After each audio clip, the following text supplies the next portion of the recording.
We had a package on Lyric Valedictorian, and then we got Pete Dunne, a.k.a. Butch, against Penta.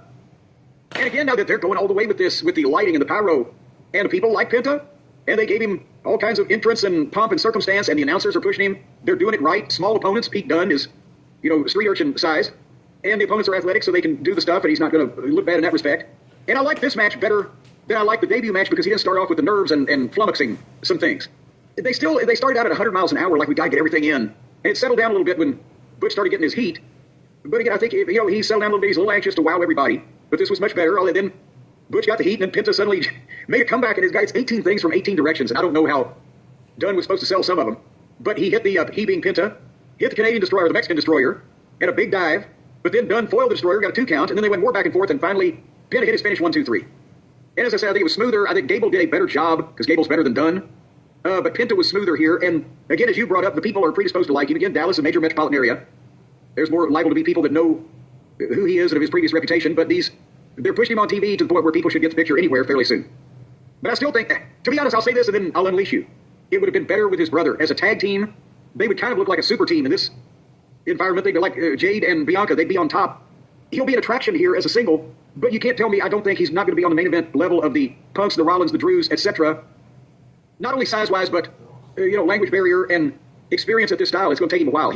He's not a natural American worker like Eddie Guerrero was trained to be by his older brothers who had already been established here, or truthfully, the phenomenon of Rey Mysterio where he could just do any goddamn thing in the world flawlessly.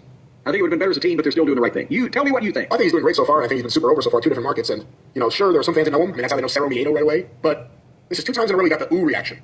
He got it the first time he did the Canadian or Mexican Destroyer with Chad Gable. You heard oohs. He got that again here, and then when he did something relatively simple for Penta, the handstand in the corner, or the headstand, I guess I should say. Yeah. Same thing. Ooh, you never really hear that. So yeah, they're doing it right with him.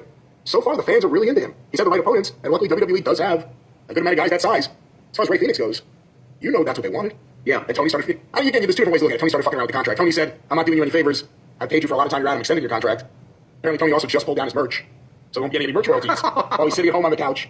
I guess now the question is, how do they introduce Rey Fenix one day? Because that day will come eventually. But right now, they're doing everything right with Penta, and he's getting a great reaction, and he has a cooler look than the average luchador. He just does, and if they don't fuck it up, he'll have a nice run, Maybe Intercontinental Champion at some point, who knows? I don't see him main eventing, like you said, Punk, Rollins. No, I mean, that's ridiculous. He's never going to be there. Could they, if they were a tag team, would they be on top of the tag team division? Probably. Yeah, I think so. Would people pay as much attention to them against the tag team division as they will him as a single right now?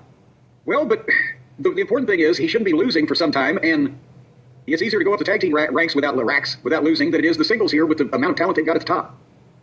But we will find out. Is there anything like that, the Lucha Brothers and the Motor City Machine Guns? Lucha Brothers, even Lucha Brothers and DIY, I bet that would tear the house down for them. Yeah, maybe they could put a mask on Gargano, too, so we wouldn't have to look at that face. That could be the gimmick. He becomes like the opposite of Penta.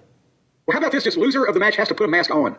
Mask off versus mask on. You can make it a gimmick where it's each team puts something on the line. What about a strip poker match? Now it sounds like fucking Shitstain is booking this thing. All right. Hollywood Squares is all new.